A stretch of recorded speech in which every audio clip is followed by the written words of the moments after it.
श्री शिवाय नमस्तुभ्यम। आप सभी शिव भक्तों को मेरा प्रणाम। हर हर महादेव। कल 23 जनवरी सोमवार को है शुक्ल पक्ष की द्वितीया यानी मेरे महादेव का दिन।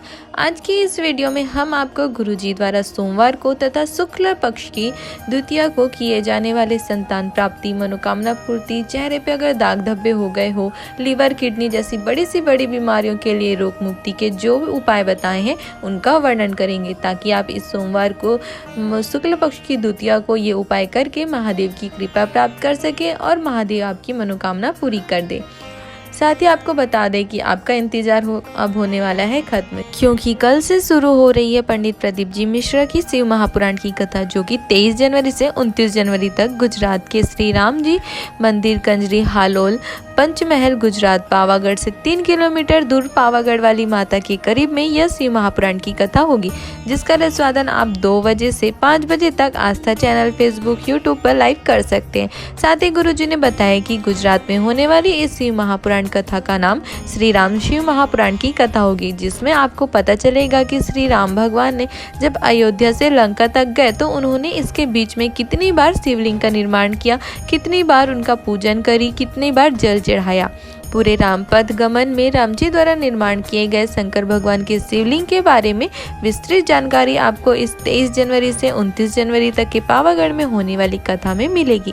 साथ ही गुरुजी ने बताया कि गुजरात की कथा संतों की कथा होगी, अर्थात वहाँ की कथा संत लोग करवा रहे हैं जो त्यागी है, अपने घर परिवार छोड़कर वैरागी बने हैं। और उन संतों को कथा करवाने के लिए अमेरिका की एक स्त्री ने, जिनको कोरोना हो गया था, साथ ही उनके पेट में जो बच्चा था उसे भी कोरोना हो गया था। अमेरिका के डॉक्टर ने कह दिया था कि वो बच्चा नहीं बच सकता है, उसे निकलवा दो। फिर भारत की एक माता ने उस महिला को शिव महापुराण की कथा के बारे में बताया और कहा कि तुम यूट्यूब, फेसबुक या टीवी पर जो कथा आ रही है उसे सुनो और बच्चे को भी पेट में रहने दो। उन्होंने अमेरिका में ही अपने मोबाइल से कथा सुनना प्रारंभ किया और दूसरी बार जब चेक करवाने के लिए हॉस्पिटल गई तो डॉक्टर भी आश्चर्य में आ गए। कहा कि इस बच्चे की तो धड़कन नहीं चल रही थी, वो अब धड़कना चालू हो गई है। वो स्त्री अमेरिका से सब खर्च उठाकर यहाँ पावागढ़ के पास संतों के पास से कथा करवा रही है। तो आगे आपको बताते हैं कि कल 23 जनवरी को सोमवार के साथ साथ माघ मास के शुक्ल पक्ष की द्वितीया तिथि भी है।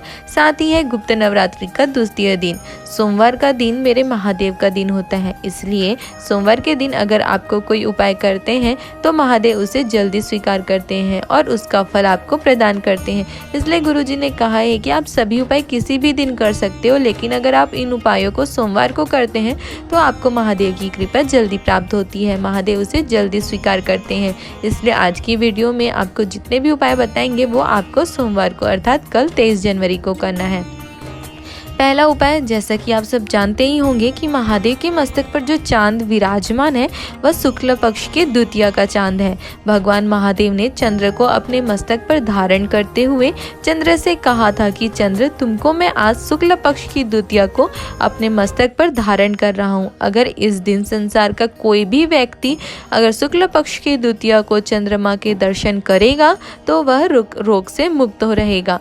इसलिए अगर आप इस शुक्ल पक्ष की द्वितीया को सोमवार के दिन चांद का दर्शन मात्र कर लेते हो तो मनुष्य कभी भी रोग से ग्रस्त नहीं होता है। गुरुजी ने बताया कि शिव महापुराण की कथा कहती है कि जिसकी लीवर, किडनी की जिसकी काया बेकार हो रही हो, चेहरे पर दाग धब्बे हो रहे हो, चमड़ी सफ़ेद पड़ रही हो या काया की कोई अन्य बीमारी हो रही हो, बड़े से बड़ा रोग हो गया हो, उस व्यक्ति को शुक्ल पक्ष के द्वितीया के दिन चांद के दर्शन करने के बाद प्रदोष काल के समय में, तो आपको बता दें कि प्रदोष काल का समय होता है सूर्य डूबने के 45 मिनट पहले से लेकर सूर्य डूबने के 45 मिनट बाद तक का समय प्रदोष काल का समय होता है। तो उस प्रदोष काल के समय में आपको चंद्रदेव का दर्शन करने के बाद चंद्रदेव को दूध का छींटन, सफेद पुष्प और सफेद चंदन का छींटन करने के बाद उस दूध और सफ़ेद चंदन को आप अपने शरीर पर जहां आपको तकलीफ है लगा लीजिए। गुरुजी ने कहा है कि कितना भी विषम से विषम रोग हो, शुक्ल पक्ष के द्वितीया के चांद पर भगवान शंकर स्वयं विराजमान होते हैं अपने भक्तों को रोगों से मुक्त करने के लिए। अगर किसी को सुनने में तकलीफ हो, आंखें कमजोर हो, बोलने में, मुख में तकलीफ होती हो, तो वो व्यक्ति भी अगर शुक्ल पक्ष की द्वितीया तिथि को चंद्र के दर्शन कर लेता है तो उसकी सारी तकलीफें भोलेनाथ दूर कर देते हैं। दूसरा उपाय है जब कोई विषम परिस्थिति आए, आपने सब कर लिया, पशुपति व्रत कर ली, सोमवार अष्टमी कर लिए, शंकर जी की आराधना कर ली, सब करने के बाद भी आपकी मनोकामना पूरी नहीं हुई है, तो आपको गुरुजी ने यह उपाय बताए हैं जो आपको सोमवार को करना है। इसके लिए आपको शिव जी के मंदिर में एक बेलपत्र लेके जाना है। उस बेलपत्र को आपको शिव जी पर एक विशेष क्रम से समर्पित करना है। सबसे पहले आपको बेलपत्र को माता अशोक सुंदरी के स्थान पर समर्पित करना है। समर्पित करते समय आपको ध्यान देना है कि बेलपत्री के डंडी वाला भाग का मुख जलाधारी की ओर होना चाहिए और पत्ती वाले भाग का मुख शिवलिंग की ओर होना चाहिए। फिर आपको उस अशोक सुंदरी पर चढ़ी हुई बेलपत्र को उठा लेना है और उसे शिवलिंग पर चढ़ाना है। शिवलिंग पर समर्पित करते समय आपको यह ध्यान देना है कि आप जहाँ पर से भी बैठकर शिवलिंग पर बेलपत्र चढ़ा रहे हो तो डंडी वाले भाग का मुख आपके विपरीत ओर होना चाहिए और पत्ती वाले भाग का मुख आपकी ओर होना चाहिए। फिर आपको उस बेलपत्री के ऊपर 7 लोटा जल अपने मन की भाव को महादेव से कहते हुए श्री शिवाय नमस्तुभ्यं मंत्र का जाप करते हुए शिव जी पर समर्पित करना है। मात्र इतना ही करने से आपकी कितनी भी विषम परिस्थिति हो, महादेव सब ठीक कर देंगे।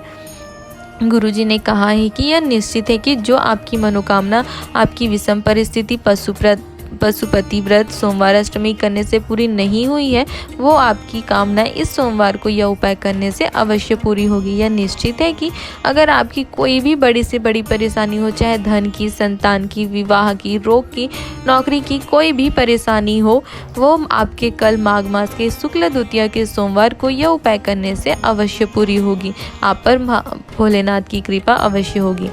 तीसरा उपाय, अगर आप सोमवार को व्रत नहीं कर पाते हो, सोमवार को शिव जी की पूजन नहीं कर पाते हो, तो गुरुजी ने बताया कि आप शिव जी पर अगर मात्र 1 लोटा जल भी सोमवार को चढ़ा देते हैं तो भी आपको महादेव की कृपा प्राप्त हो जाती है। अगर आप मात्र 1 लोटा जल अपने घर से लेकर शिव जी के मंदिर जाते हैं तो आपके घर में कोई भी दोष हो, काल सर्प दोष, वास्तु दोष, कोई भी दोष हो जिसकी वजह से आपके जीवन में परेशानी बनी रहती है, नहीं कटती, घर में जो अशांति, क्लेश, धन की तंगी बनी रहती है, वह आपके मात्र अपने घर से 1 लोटा जल शिव जी के मंदिर ले जाकर शिव जी पर अर्पित कर देने मात्र से सारी परेशानी, सारी समस्या दूर हो जाती है, क्योंकि गुरुजी ने कहा ही है सारी समस्या का हल 1 लोटा जल।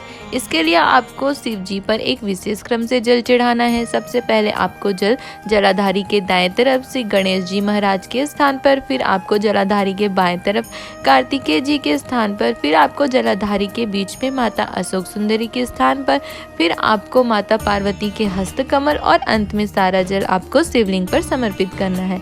इसके बाद आपको गणेश जी, कार्तिकेय जी और माता अशोक सुंदरी के स्थान को स्पर्श कर कर अपनी कामना महादेव से कहते हुए प्रार्थना करनी है। फिर आपको जलाधारी से बह रहे जल को कलश में लेकर घर लाना है। कलश का यह जल मात्र जल नहीं होता है, इसमें भोले बाबा कुबेर का भंडार भर देते हैं। इस जल का छिटन घर में कर देने से घर की सुख, शांति, समृद्धि बने रहती है।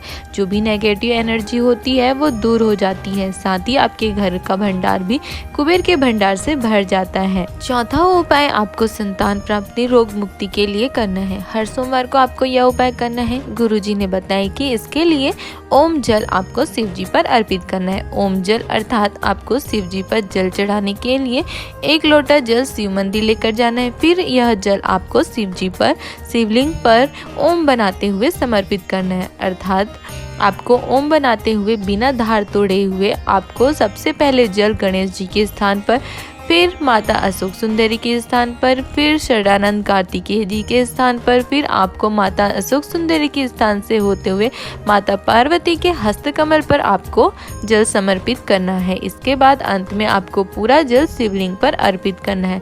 इस प्रकार आपको ओम बनाते हुए जल समर्पित करना है। फिर इस जलाधारी से बह रहे जल को थोड़ा सा प्राप्त कर उसका आचमन कर लेना है। मात्र इतना ही आपको करना है। यह उपाय करने से जिनकी शादी के बाद 5 साल, 10 साल, 15 साल, 20 साल बाद भी संतान नहीं हो रहे हैं, उन्हें भी महादेव संतान सुख प्रदान करते हैं। तो कितनी से भी बड़ी बीमारी हो, महादेव सब काट देते हैं। आज की वीडियो में इतनी ही जानकारी। अगर आपको ये जानकारी अच्छी लगी हो, गुरुजी द्वारा बताए गए उपाय अच्छे लगे हो, तो आप हमारे वीडियो को लाइक कर सकते हो। साथ ही आप इस वीडियो को अन्य भक्तों के साथ या अपने परिवार के अन्य सदस्यों के साथ शेयर भी कर सकते हो, ताकि उन्हें भी इस माघ मास के शुक्ल पक्ष की द्वितीया को चंद्र का दर्शन करने के बारे में जानकारी मिल सके और वे चंद्रमा के दर्शन करके लाभ प्राप्त कर सके, महादेव की कृपा उन्हें प्राप्त कर सके, तथा सोमवार के लिए जो और उपाय बताए गए हैं उन्हें भी करके वो लाभ प्राप्त कर सके।